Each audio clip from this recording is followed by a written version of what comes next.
I was 12 years old the first time I realized someone didn't like me. Not in a, we just don't vibe kind of way, but in a deep, simmering, arms crossed, eye-rolling kind of way. I remember sitting in the cafeteria, feeling that sharp sting of rejection and thinking, what did I do? How do I fix this?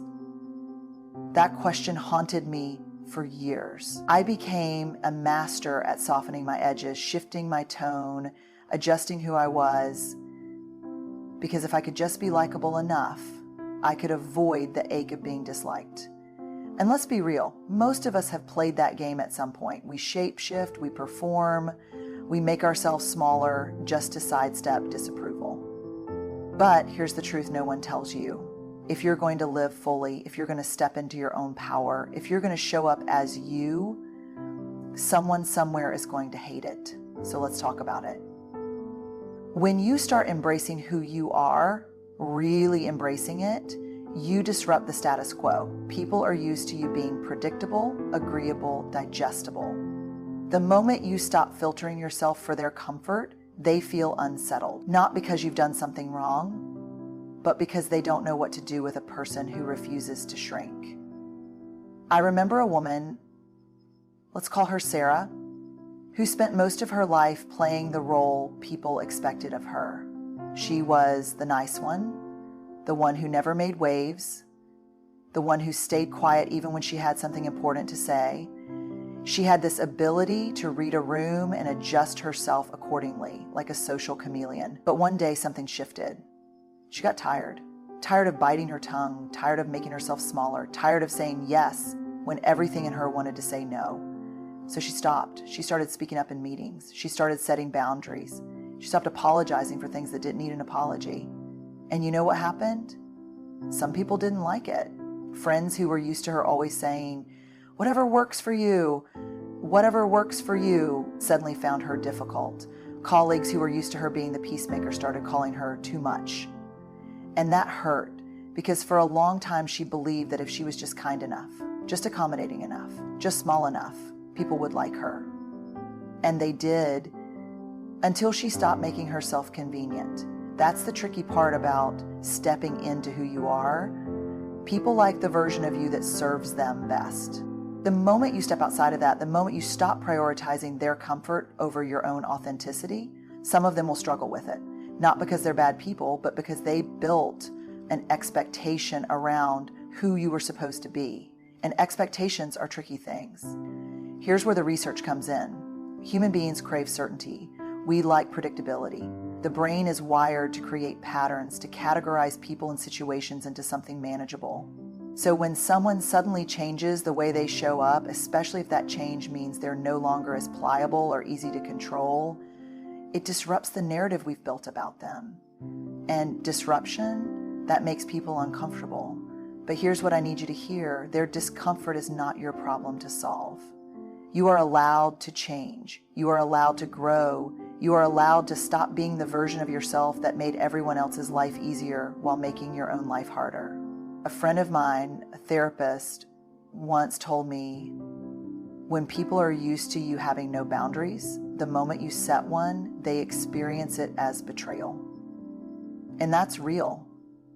If people are used to you saying yes to everything, the first time you say no, they don't think, oh, good for them, they're practicing self-respect. No, they think, wait, what? This isn't how it works. And sometimes that turns into resentment. Here's the truth. Their resentment is their responsibility. You can't keep trading your peace for their approval. You can't keep performing a version of yourself just to make sure no one else has to feel uncomfortable. That's not kindness. That's self-abandonment. And if you keep doing it long enough, you start to forget who you really are underneath all those layers of performance.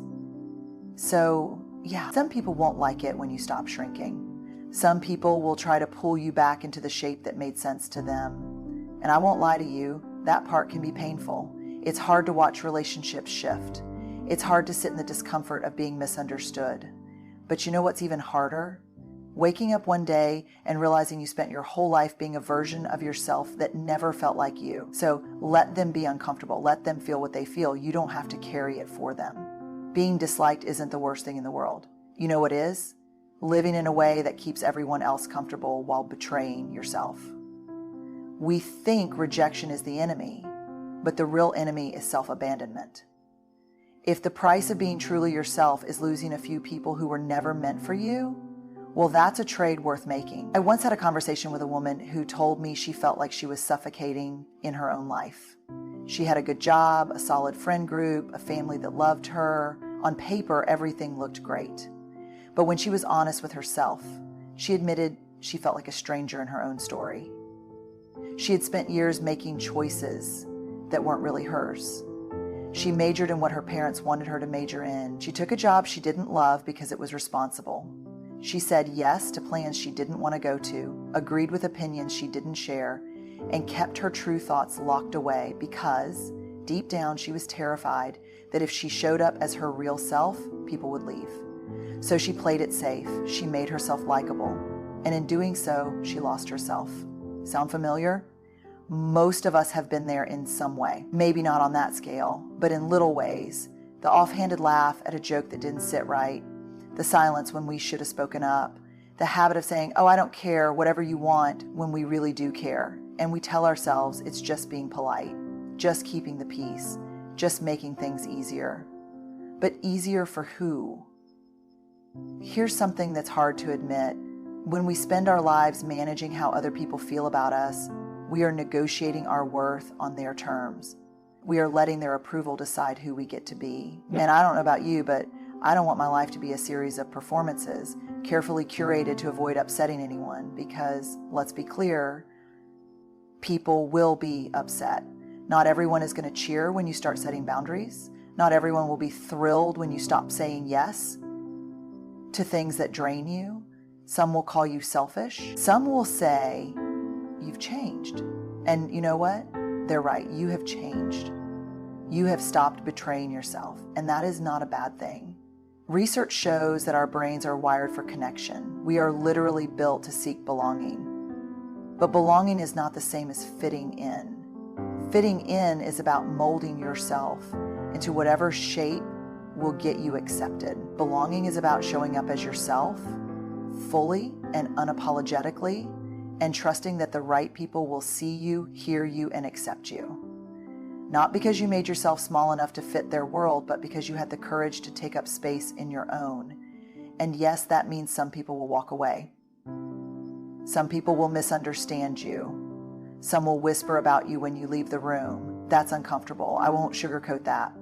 But what's even more uncomfortable is looking back on your life and realizing you spent all of it auditioning for a role you never wanted. So if the cost of being real is that some people won't like it, let them go. Because at the end of the day, losing yourself just to be liked isn't a bargain. It's a trap. Some people need a villain, and if you're the one who challenges their expectations, their beliefs, or their sense of control, congratulations, you've been cast in that role. But here's the catch. Their story about you is their story.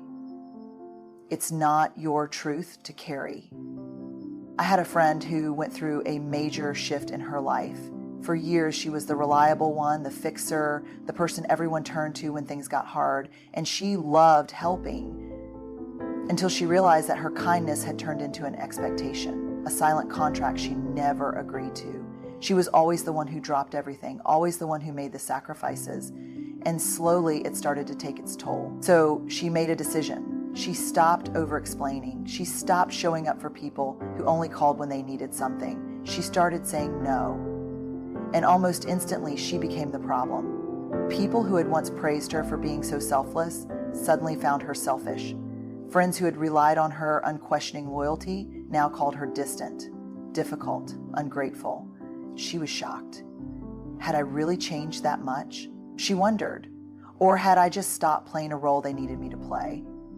Here's the hard truth.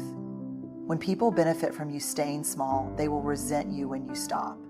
Not because you've done something wrong, but because they've built a version of you in their minds and they don't want to let it go. Psychologists call this cognitive dissonance, the discomfort we feel when reality doesn't match our expectations. And instead of adjusting their perspective, some people will rewrite the story to make themselves more comfortable. They'll label you as difficult instead of admitting they only liked you when you were easy. They'll call you selfish instead of acknowledging that they took too much. They'll say you change, but what they really mean is, you stop making my life easier at the expense of your own. And here's where it gets tricky. Because when people tell stories about us, we want to correct them. We want to explain ourselves. We want to call a press conference and say, wait, that's not who I am. But here's the thing. You can't control someone else's narrative. You can't make people see you accurately if they are committed to misunderstanding you. You can't force someone to acknowledge your growth if they only feel safe when you stay the same. So what do? You let them be wrong about you. You let them sit with their discomfort. You let them create whatever story helps them sleep at night. And then you move on. Because the only thing worse than being misjudged is spending your life proving yourself to people who were never going to see you clearly in the first place. So let them talk. Let them roll their eyes. Let them make you the villain in a story you never asked to be a part of. And then let them go. When you let go of the fear of being disliked, you open up space for something better. Authentic connections. The people who stick around, the ones who lean in instead of turning away, those are your people. And you'll never find them if you're too busy trying to win over the ones who were never meant to stay.